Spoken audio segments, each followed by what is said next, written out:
হেলাল হাফিজের নিষিদ্ধ সম্পাদকীয়। এটা হলো এই আধুনিক কবি হেলাল হাফিজ। হেলাল হাফিজ এই কয়দিন আগে পরলোক গমন করলো।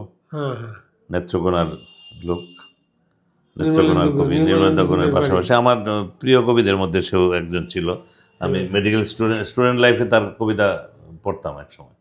যে জলে আগুন জ্বলে, তার এই কবিতার কাব্যগ্রন্থের নাম। আচ্ছা, আর এই কবিতাটার নাম নিষিদ্ধ সম্পাদকীয়।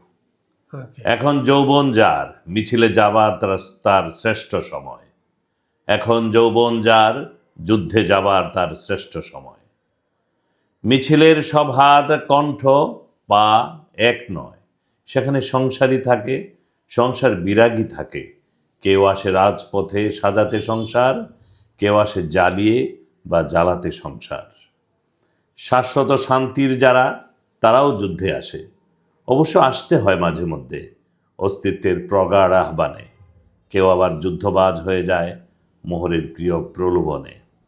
কোনো কোনো প্রেম আছে, প্রেমিককে খুনি হতে হয়। যদি কেউ ভালোবেসে খুনি হতে চান, তাই হয়ে যান।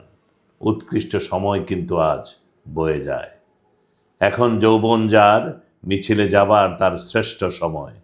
এখন যৌবন যার, যুদ্ধে যাবার তার শ্রেষ্ঠ সময়। থ্যাঙ্কস।